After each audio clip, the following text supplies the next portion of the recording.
രേണുസുധിയുടെ video ലീക്കായെന്ന് പറഞ്ഞ് ഒരുത്തൻ ഇട്ടിട്ടുണ്ട്. പാരമ്പര്യമായിട്ട് ഫ്രോഡ് കൂടി ഒപ്പിക്കുന്ന നിങ്ങൾ നല്ല ഉണ്ണിയാണ്.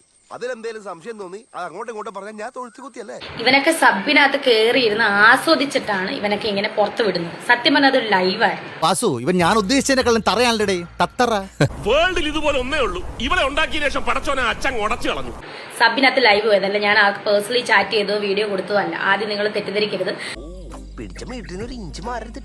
ഞാൻ ഇന്നലെ ഉച്ചയ്ക്ക് ലൈവ് പോയതാണ്, മനസ്സിലായി. ഒരുപാട് നാളായി ലൈവ് പോയിട്ട് അങ്ങനെ ലൈവ് പോയതാണ് ഞാൻ. ഇതൊക്കെ ഞങ്ങളോട് പറഞ്ഞത് എന്തിനാണ്? ആ ലൈവ് പോയ വീഡിയോ ആണ് ആസ്വദിച്ചിട്ട് സ്ക്രീൻഷോട്ട് എടുത്ത് പുറത്ത് വിട്ടിട്ടുള്ളത്.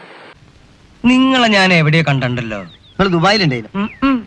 Flash back.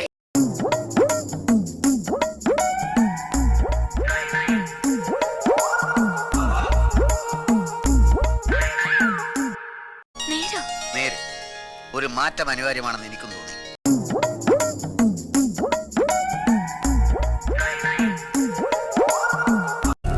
ഇയാൾക്ക് എന്താണ് വയ്യേ?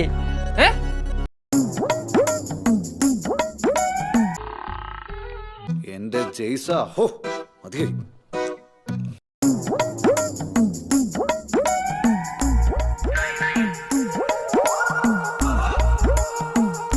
തന്നെ കൊണ്ടൊന്നും കൂട്ടിയേ കൂടില്ല. നല്ല പ്രായണ്ടല്ലേ, വല്ല പണിക്ക് പോയിക്കൂടെ? എനിക്കിതൊന്നും കണ്ടിക്കാൻ പറ്റില്ല, ഞാൻ പോണേണ്. ഏതാണെങ്കിലും ഏത് നാറിയാണേലും എടാ നാണം കെട്ട നാറികളെ, ഇതൊക്കെയാണോ നിന്റെ പരിപാടി? മോനെ ദാമു, നിന്റെ വെടി ഞാൻ കുറെ കേട്ടതല്ലേടാ. നാണമില്ലാത്ത നാറികളെ. എടാ എന്റെ ചുണ്ട് നിങ്ങൾ നോക്ക്, ഇത് കണ്ട? അയ്യോ, ഓർമ്മിപ്പിക്കല്ലേ പൊന്നെ. ഈ ചുണ്ട് പൊട്ടിയിരിക്കണം. കുറച്ച് ദിവസത്തെ എന്തോ കാലാവസ്ഥയുടെ പ്രശ്നമാണെന്ന് തോന്നുന്നു, ചുണ്ടെല്ലാം പൊട്ടിയിരിക്കുകയാണ്. അപ്പൊ ഞാൻ അതാണ് ലൈവിൽ വന്ന് കാണിച്ചു തന്നത്, നിങ്ങളുടെ ഇങ്ങനെ കാണിച്ചു തന്നത്. മനസ്സിലായോ? ഈ ഫൂളിഷ് ലൈസ് ഒക്കെ എല്ലാവരും വിശ്വസിക്കുന്നു വിചാരിച്ചിട്ടാ? സ്വന്തം ഇഷ്ടത്തിന് തട്ടിവിടുന്ന നാക്കെടുത്താന്ന് പറയൂ. നീ എന്താ ഓർത്ത ഞാൻ ഇനി ലൈവ് പോകത്തില്ല? ഞാൻ ഇനിയും ലൈവ് പോകും. അതേതായാലും നന്നായി. എനിക്ക് നിന്നെ പേടിച്ചിട്ടേ ലൈവ് പോകാതിരിക്കാൻ പറ്റത്തില്ല. നീ വന്ന് ഇനി സ്ക്രീൻഷോട്ട് എടുത്ത് പുറത്ത് വിടടാ. പെണ്ണുങ്ങളായ ഇങ്ങനെ തന്നെ വേണം. തൽക്കാലം ഇത്രയും മതി. വരട്ടെ.